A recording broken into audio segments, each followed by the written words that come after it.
Hi guys, Devin here. Today we're going to be doing a deck profile and a few games with the Rotom V-STAR deck. I recently played against this at locals at Comic Crazy in Paisley in Scotland against my friend Kenny.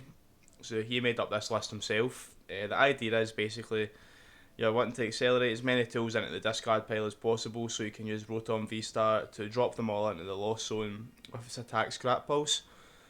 We'll go into the deck profile and we'll have a look at what the deck's playing.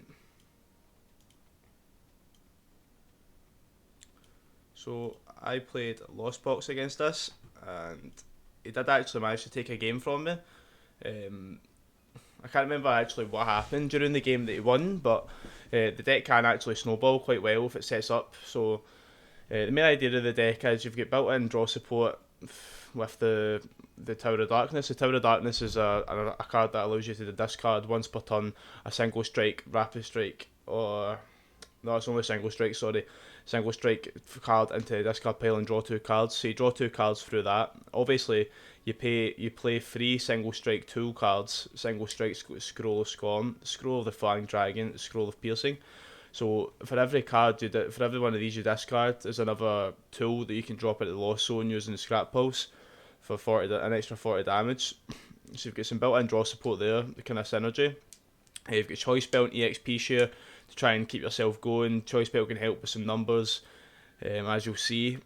EXP share, you can set that in a Rotom V in the bench. It just makes your turns a lot easier because there's not really many electric energy acceleration outside of the electric generator, and I don't really think this deck could afford to play that space wise. It can maybe play two or three if you look at the list just now, but I'm not sure. You play Liepard as well. It's another way to discard cards every turn. So you really basically Liepard does what Curler does. If you've been looking at Curler and Gardevoir EX recently, but the difference is with Liepard is it has 100 HP over 8 HP, which is something that Kenny pointed out to me, and I hadn't even thought of, which is quite smart to be honest, because I see a lot of decks utilising just Curler, where really they should be using the Liepard. It's less susceptible to the likes of Lost Box.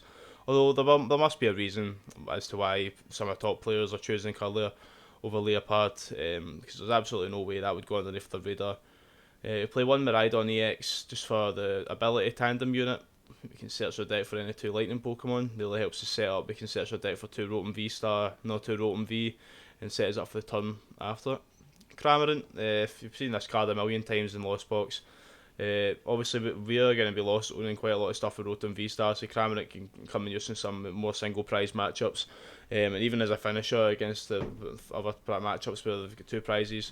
Drapion, just to kind of try and help with Mew, as you already know. Professor's Research for that, just try and dump her hand every turn. It is also important to note that Rotom V has an ability itself that you can draw 3 cards at the end of your turn.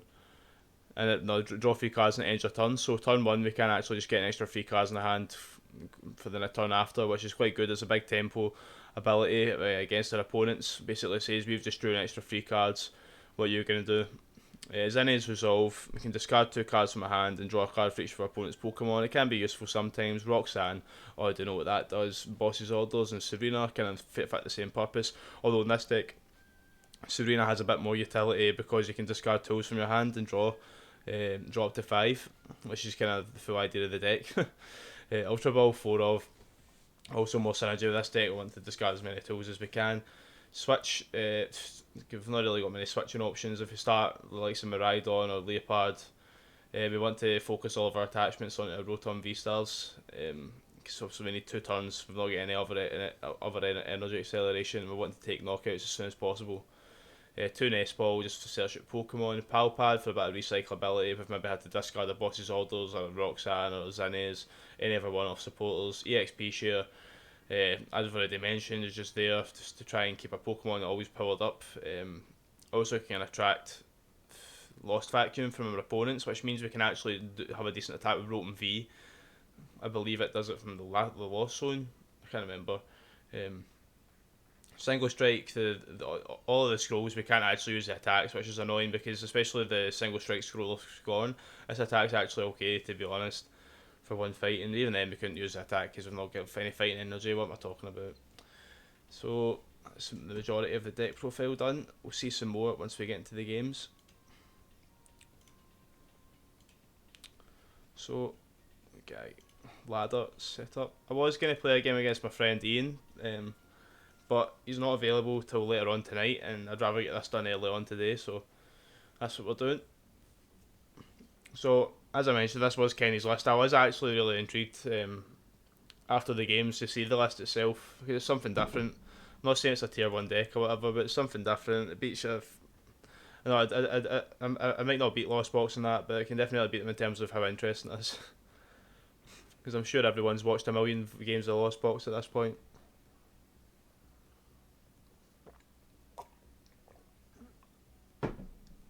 I did actually see RCS Garatina won Portland Regionals, which is obviously a deck that we did do a deck profile on, so, you know, maybe I've got the right ideas going here. So it does look like we're playing against Miraidon. We did start Rotom V. We've got Rotom VSTAR in hand, Choice Belt and EXP share, as well as the Tower of Darkness and the EXP share. Another Tower of Darkness and the Scroll of Scorn. Now this is just Kenny's 60 that I've copied. I do think there is some changes you can maybe make to the list. You can maybe potentially even add a Radiant Pokemon like Greninja to try and increase the draw engine. Although I do like the idea and the synergy of the Tower of Darkness with the single strike tools.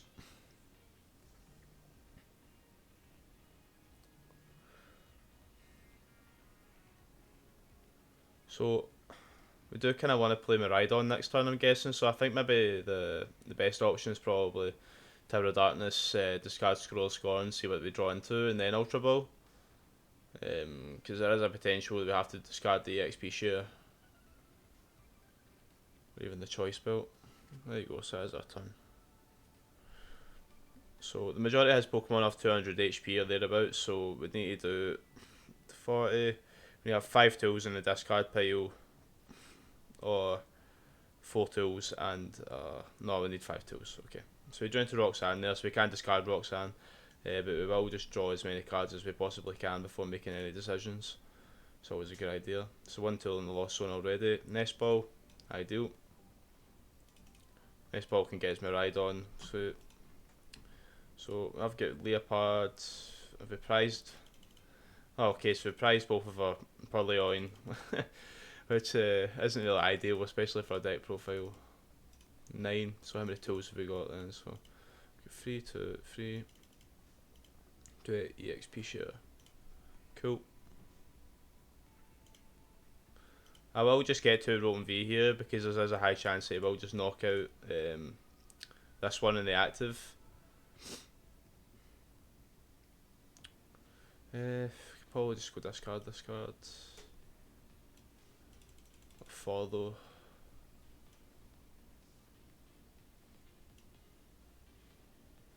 I do kind of want to keep all these, get this card in my hand. This is like my only daily draw supporter next turn. So I might just go, we're not getting energy out anyway, so. I hope I'm not misplaying and then Kenny's like that to me the next time I see him. What the hell are you doing? Could just get the Cramorant, throw that down. Then we'll use the ability instant charge, so we draw 3 cards and our turn ends. It's not bad to finish on.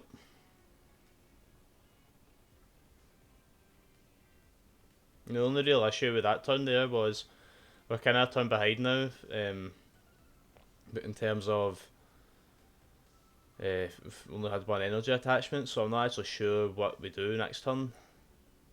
We have been judged as well, so you know it's never good when you're trying to showcase these meta decks and they just get slapped out. Although he did miss an energy attachment too, so he needs to hit electricity generator attach, so we can do something. And he didn't even get the knockout either, so that's ideal. I'll just give his name up. Right. So there's no way we can attack this turn. Probably just threaten another attack on him. How many tools we got in there? So we've got 2 tools in there. Another 3 sitting here. I honestly think that's just we just I really think we just end our turn doing that. They could even potentially attach a tool here, which I'm gonna do in case he knocks us out. And that means there's another one in the discard pile for us. Next turn we can go Zinnia's Resolve, discard another 2 tools, hopefully draw into a V-Star. The V-Star is the only thing we really need now. Although we can just use this attack, it pretty much does the same thing as Scrap Shot. I did get the research, so I doubt he'll miss an attack now, to be honest. He just needs to hit a generator. 40. So it's 40 plus, so we only need to hit 4 tools. So we have got the knockout next turn. As long as he doesn't. Well, he has already played a supporter, yes, so we've got the knockout guaranteed next turn if he manages to attack us with Raikou V.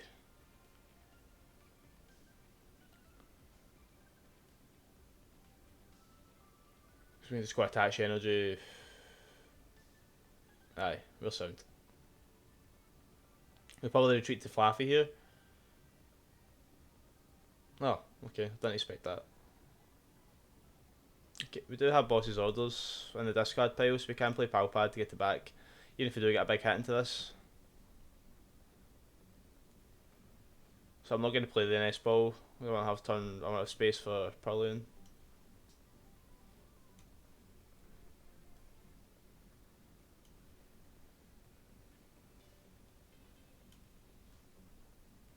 We'll play Zinnia's Resolve, discarding these two. We did get Ultra Ball, so we can get the V-Star. So how many Pokemon would actually need? How many tool cards would we actually need in the discard pile to kill this? So let's get 310. Okay, so Scrap Pulse does 80, so we'd only need 310 minus 80 divided by 40. We'd only need 6 tools in the discard pile actually, so we might be able to just take a 1-hit KO in this. 1, 2, 3, 4, 5, 6, yeah, we can kill this.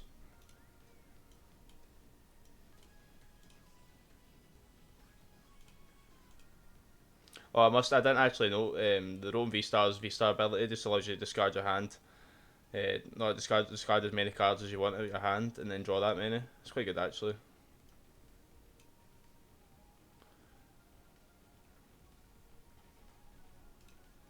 So 1, 2, 3, 4, 5, 6. 6 times 4, 240 plus 80, 320. So we will actually be taking the 1-hit KO on this. I'm going to Pal Pad just now, just get back my boss's orders and Roxanne.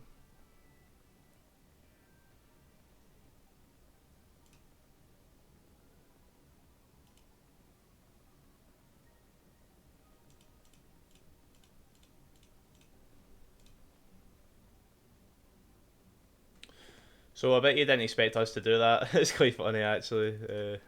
Just get 3 prize cards there. This just goes to show the kind of the deck really can just explode when it gets going anyway. I feel as if him missing the knockout for a turn maybe did kind of. Although saying that, we would have still took the knockout there in Raikou even if it does knock out the Rotom V last turn because we had the EXP share would have attached and then the same thing would have happened really. The only issue is now we don't have many tools in the lost zone, so we've kind of got to come back from that, which can be a problem with this deck to be honest. Now I'm thinking of it. So if he kills this, it's actually a good thing for us because he gets rid of another tool.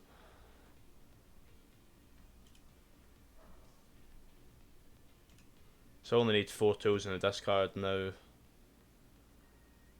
Got one in my hand. I kind of regret attaching this here though. I feel like it was the right decision.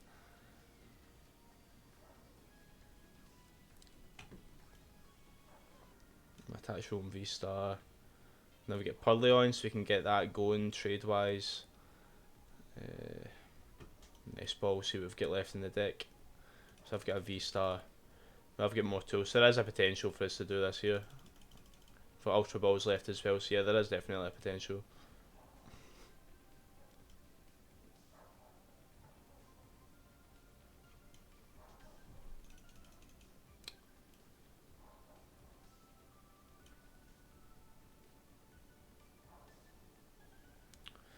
I'm just trying to think sequencing wise what I should do here. So I'm definitely going to use the V-Star and discard that. I don't really want to discard the Rotom V, but next time we probably just try and take another 2 prizes and a Miraidon. That seems to be what he's trying to attack with.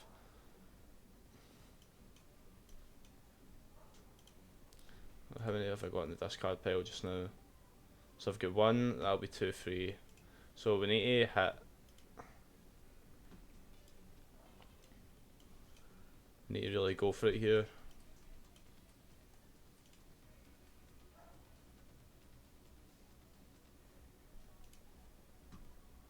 One, 2, 3. Okay, so we can take the knockout. Can we? No, fuck, I've done the maths wrong. 80. Oh no, we can. I've done the maths wrong the other way around. So it's minus 80, so we only need to hit 3 tools. So we've actually got the knockout now. 1, 2, 3. Yeah, perfect. And we can boss his orders as well. So that's ideal for us.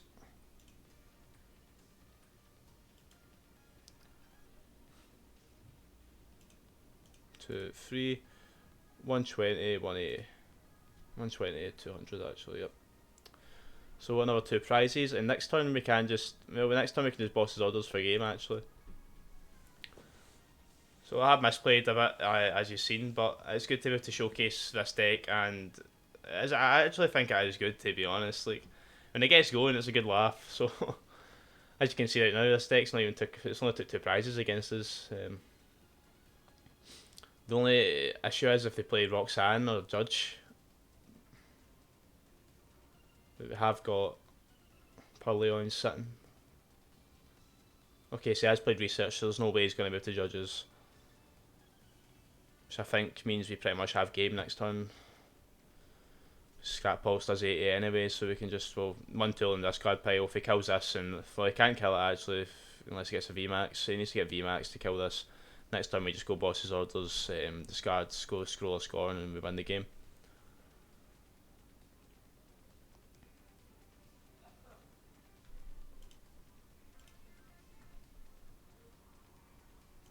Just go and do it this way.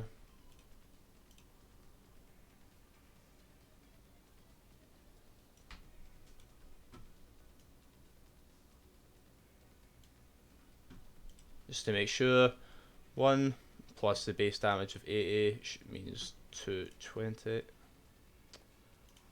Well, 120, sorry. And that'll be game. So as you can see, a very fun deck that I think can compete with some meta decks. I'm not actually sure how it would deal against a Lost Box variant because of the just 1 prizers. It might actually be able to compete with a maybe a more turbo Lost Box kind of deck.